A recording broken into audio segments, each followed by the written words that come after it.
definitely past 12 o'clock right now. I think it's probably 1:30 a.m. And the question is, why am I awake at this time? A few milligrams of caffeine taken at the wrong time of the day.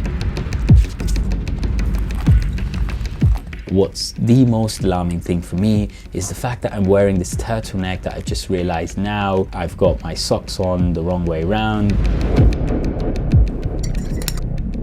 Why does caffeine reshuffle our system so quickly, so effectively? How can things go wrong so quickly? How can it mess up your sleep when you take it at the wrong time of the day? All of that we're going to talk about in this episode, so keep watching.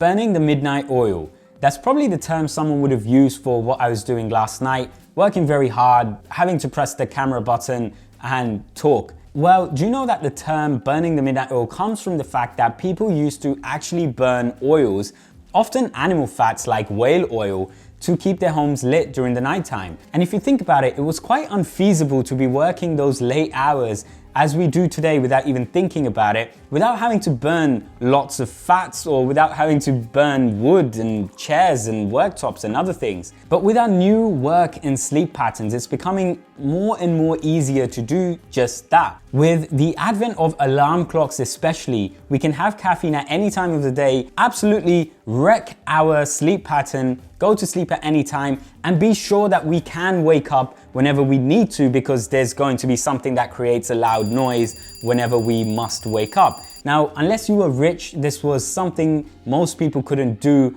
back in the day, unless you had a butler, of course, that would have stayed awake all night. And if you were as sensitive to caffeine as I am today, then you would have really found it difficult to go back to your normal sleep pattern. And wherever you live in the world, you probably have a source of caffeine like coffee or tea or green tea or even chocolate. Now, granted, chocolate is probably not the best source of caffeine. It contains about 20 milligrams, about a tea's worth of caffeine in 100 grams of chocolate. But how does caffeine work in the first place?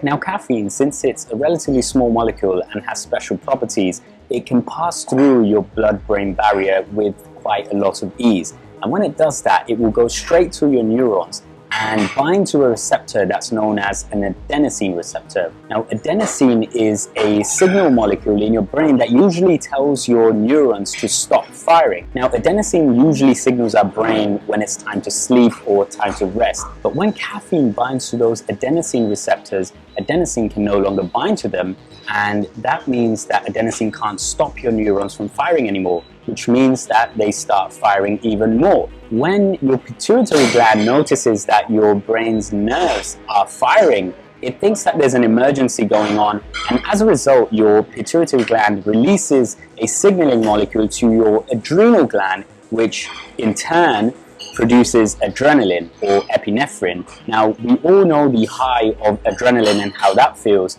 and that's the eventual kick that we all get out of drinking caffeine. Now, it doesn't stop there. Caffeine also has another effect. It can actually constrict your blood vessels in your brain, and that's why it's used in certain headache medicines around the world. But even more than that, one of our favorite hormones that caffeine tends to release is dopamine. And that is why it is difficult to stop drinking caffeine when you've become an addict already. And also the reason why when we've developed the tolerance to caffeine, we need that caffeine every time to get our normal dose of dopamine to feel good again. But how much caffeine can a human actually drink before we start getting poisoning?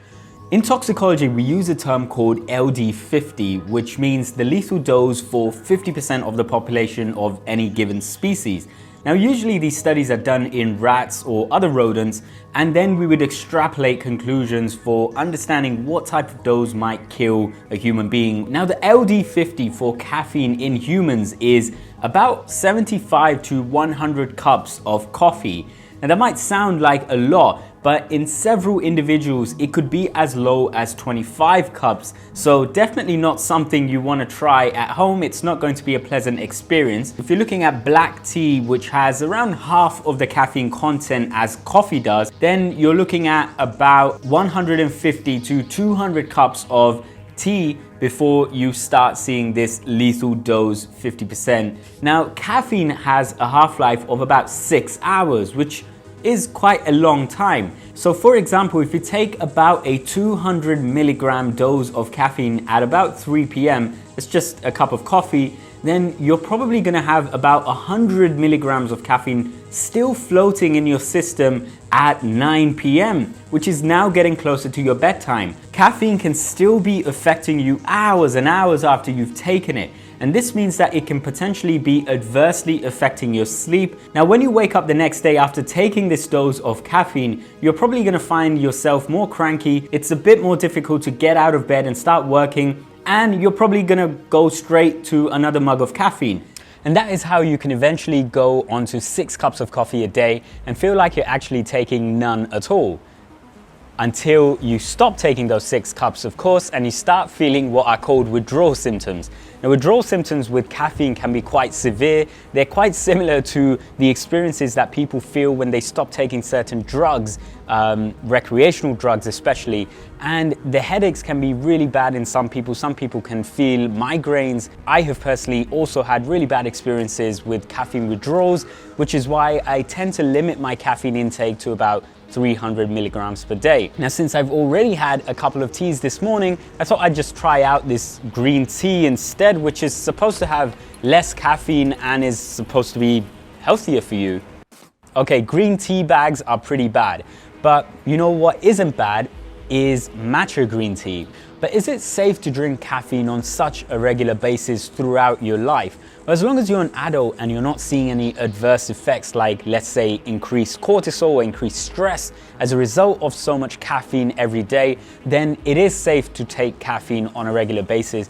And in fact, studies are showing that you can reduce your chances of getting Alzheimer's, certain cancers, and other diseases by just drinking caffeine and feeling this boost that we all feel from caffeine. For the time being, it seems that there's no downside to drinking caffeine on a regular basis, but of course, you may want to limit your dose. Now, the way our bodies deal with any drugs like caffeine is through a process called ADME. If you have a variability in any one of these 4 processes, then it's very possible that you will react quite differently to similar doses of caffeine that other people react to in a certain way.